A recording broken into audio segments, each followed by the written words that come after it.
বেলডাঙ্গা মামলায় পুলিশের ভূমিকায় ক্ষুব্ধ এনআইএর বিশেষ আদালত ২৬ তারিখের মধ্যে কেস ডায়েরি হস্তান্তরের নির্দেশ।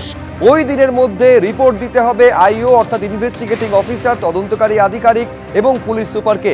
আরো বিস্তারিত আমরা জানবো, সরাসরি কথা বলবো আমাদের প্রতিনিধি আবির দত্তর সঙ্গে। এর আগেও যখন আবির তোমার সঙ্গে কথা হচ্ছিল মুর্শিদাবাদের পুলিশ সুপার থেকে আইওর ভূমিকায় যথেষ্ট ক্ষুব্ধ ছিলেন বিচারক, কি হলো শেষমেশ? দেখো একেবারেই, এবং যেটা জানা যাচ্ছে আদালতের যে আজকে অর্ডার হয়েছে বা যে নির্দেশ আদালত দিয়েছে সেখানে কিন্তু স্পষ্টত উল্লেখ করা হয়েছে যে নির্দেশ থাকা সত্ত্বেও যে ভূমিকা এসপি নির্দেশে আইও নিয়েছেন সেটা অপরাধযোগ্য, এবং এটাও বলা হয়েছে যে আর এই ধরনের কার্যকলাপ কিন্তু আদালত আগামী দিনে মেনে নেবে না।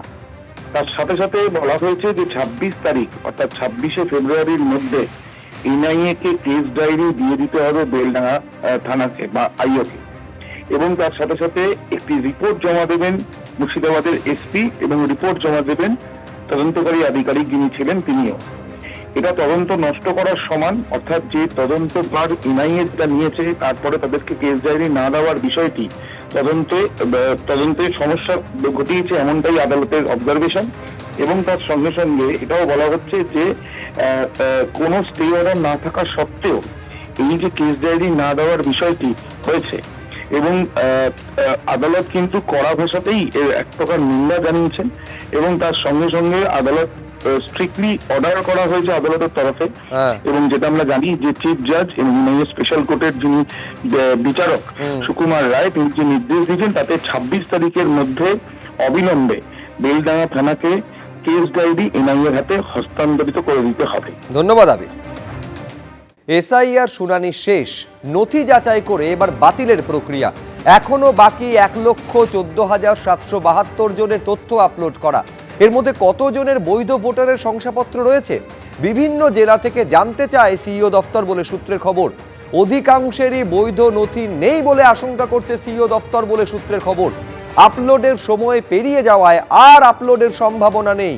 হাওড়া, দক্ষিণ ২৪ পরগনা দিয়েছে, কিন্তু এখনো পর্যন্ত বাকি জেলা থেকে তথ্য আসেনি। ভোটার তালিকা থেকে বাদ যেতে পারে লক্ষাধিক ভোটার বলে সিইও দফতর সূত্রে জানা যাচ্ছে। অযোগ্য বাতিলের তালিকায় ২,৪৩,৮৪০ জন ভোটার।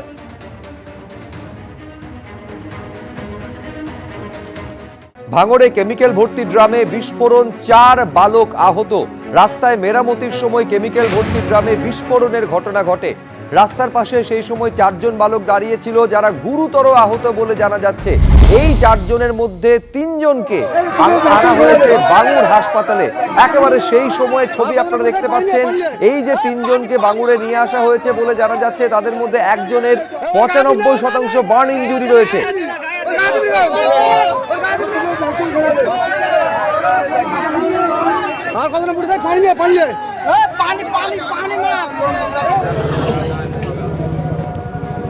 ভয়াবহ এই ঘটনা ঘটেছে ভাঙড়ে, যেখানে রাসায়নিক ভর্তি একটি ড্রামে বিস্ফোরণের ঘটনা ঘটে। হিন্দল দে আমাদের প্রতিনিধি আরো বিস্তারিত এই নিয়ে বলতে পারবেন।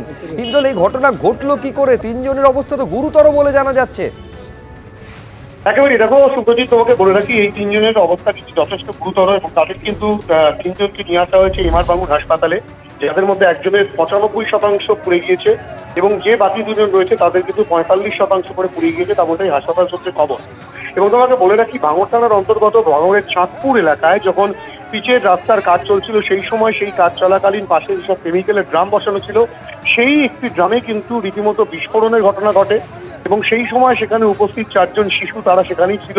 তাদের গায়ে কিন্তু সেই কেমিক্যাল ভর্তি যে জ্বলন্ত কেমিক্যালের অংশ গিয়ে পড়ে, এবং সেক্ষেত্রে কিন্তু এই ৪ জন তারা অগ্নিদগ্ধ হয়, যাদের মধ্যে একজনের চিকিৎসা নলমুড়ি হাসপাতালে চলছে, এবং বাকি ৩ জনকে নিয়ে আসা হয়েছে এমআর বাঙুর হাসপাতালে বার্ন ইউনিটে।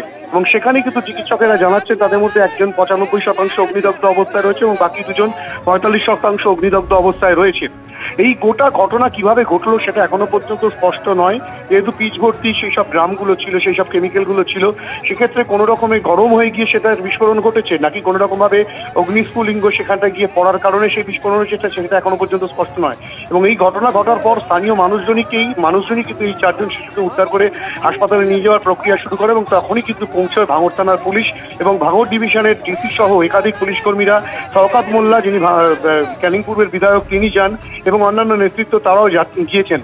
এই গোটা ঘটনা কিভাবে ঘটলো সেটা পুলিশ খতিয়ে দেখছে এবং শওকত মোল্লা যেটা বলছেন যে জেলা পরিষদের টাকায় এই রাস্তা নির্মাণের সময় এই যে ঘটনা ঘটলো, যেই ঘটনায় 4 জন অগ্নিদগ্ধ হয়েছে তাদের কিন্তু পরিবারের পাশে থাকা তারা আশ্বাস দিচ্ছেন ঠিকই, কিন্তু পুলিশ তদন্ত করে দেখছে এই বিস্ফোরণ কিভাবে ঘটলো। সমস্ত বিষয়ে কিন্তু তদন্ত করে দেখা হবে ঠিকই, কিন্তু এই ঘটনায় 4 জন শিশু তারা কিন্তু দগ্ধ হয়েছে এবং তাদের মধ্যে একজনের অবস্থা যথেষ্ট আশঙ্কাজনক, বাকি দুজনে 45% বার্ন ইনজুরি নিয়ে ভর্তি রয়েছে এমারবাঙ্গুর হাসপাতালের বার্ন ইউনিটে এবং অপর একজন যাকে কিন্তু স্থানীয় নলমুড়ি হাসপাতালে তার চিকিৎসা চলছে, তেমনটাই কিন্তু এখনো পর্যন্ত হাসপাতাল সূত্রে খবর। হিন্দল, তুমি আমাদের সঙ্গে থাকা, অত্যন্ত মর্মান্তিক এই ঘটনা যেটা ভাঙড়ে ঘটেছে। রাস্তায় মেরামতির কাজ চলছিল, সেই সময় কেমিক্যাল বা রাসায়নিক ভর্তি একটি ড্রামে হঠাৎই বিস্ফোরণের ঘটনা ঘটে যায়। এবার সেই রাসায়নিকের একটা অংশ যারা বালকেরা ছিল তাদের গায়ে ছিটকে পড়ে। হঠাৎ আগুন লাগলো, আমরা ছুটে এলাম, এসে দেখছি জ্বলছে কেমিক্যাল, ওই যে রাস্তার যে কেমিক্যালগুলো আছে ওই কেমিক্যালে। তারপর আমরা এসেছিলাম, এসে ওই জল নিয়ে পুকুরতে জল নিয়ে ঘর বাড়িঘর ঠেলা, তাদের দেখলাম বাচ্চাগুলো পুড়ে আছে, ওগুলো নিয়ে হসপিটাল চলে গেল। আমরা এইটাই দেখলাম। কিভাবে ঘটলো ঘটনাটা? তার জানতে বলতে পারবো। কজন আহত হয়েছে যদি বলেন? 4 জন। তাদেরকে কোথায় নিয়ে যাওয়া হলো? হসপিটাল নিয়ে গেল, নলমুড়ি নিয়ে গেল, নলমুড়িতে ট্রান্সফার করে কোনো হসপিটালে জানি না। তাদের বাড়ি কোথায়? বাস্ট হয়েছে বলে মনে করছেন?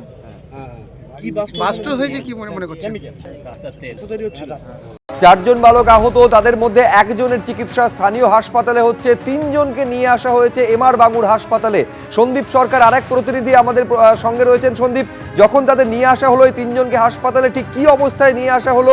একজনের তো 95% বার্ন ইনজুরি বলে জানা যাচ্ছে, কেমন অবস্থায় তারা রয়েছে, চিকিৎসকেরা কি বলছেন? দেখো, 3 জনেরই বয়স 9 বছর এবং এই 3 বালক তারা একই সাথে রাস্তার ধারে ছিল, তাদের সঙ্গে তাদের আরেক বন্ধুও ছিল। তাকে আনার প্রয়োজন পড়েনি, তাকে স্থানীয় হাসপাতালেই ভর্তি রাখা হয়েছে। তার আঘাত তুলনামূলকভাবে কম। সব থেকে বেশি আহত 9 বছর 1 মাস বয়সী এক বালক, তার শরীরের 95% পুড়ে গিয়েছে, ঝলসে গিয়েছে বলা ভালো। তার সঙ্গে ছিল 9 বছর 6 মাস বয়সী আরেক বালক, তার শরীরের 55% পুড়ে গেছে চিকিৎসকরা বলছেন। আর আরেকজন বালক, তার বয়স 9 বছর, তার শরীরের 15% পুড়ে গিয়েছে প্রাথমিকভাবে, এমনটাই কিন্তু চিকিৎসকেরা বলছেন। 3 জনকেই এমারবাঙ্গুর হাসপাতালের বার্ন ইউনিটে রাখা হয়েছে। তার মধ্যে যার শরীরের সব থেকে বেশি অংশ পুড়েছে তার শারীরিক অবস্থা নিয়ে কিন্তু চিকিৎসকেরা রীতিমতো উদ্বিগ্ন। আপাতত একটা চিকিৎসক দল তৈরি করে এই 3 জনের চিকিৎসা শুরু করা হয়েছে। 2-2.5 ঘন্টা আগে তাদেরকে নিয়ে আসা হয় ভাঙড়ের দিক থেকে এমারবাঙ্গুর হাসপাতালে এবং তারপর থেকে এই মুহূর্তে তার পরিবারের সদস্যরা, তৃণমূল কংগ্রেসের জেলা নেতৃত্ব তারা এসে উপস্থিত হয়েছেন এখানে। রাজ্যের মন্ত্রী অরূপ বিশ্বাস তিনি আসেন এবং প্রয়োজনীয় নির্দেশ দেওয়া হয়েছে স্বাস্থ্য দপ্তরের সর্বোচ্চ পর্যায় থেকে হাসপাতাল কর্তৃপক্ষকে, যাতে এই 3 বালকের শারীরিক অবস্থার দিকে নিয়মিত নিবিড় পর্যবেক্ষণ রাখা হয় এবং চিকিৎসা শুরু করা হয়। এই মুহূর্তে এই 3 বালকের মধ্যে একজন তুলনামূলকভাবে যার বার্ন ইনজুরি একটু কম রয়েছে, সেই বালক মোটামুটি ভাবে এই মুহূর্তে এখনো ঠিক রয়েছেন, চিকিৎসকরা বলছেন। বাকি 2 জন কিন্তু অত্যন্ত সংকটজনক অবস্থায় আছেন, এখনো পর্যন্ত হাসপাতাল সূত্রে সেরকমটাই খবর।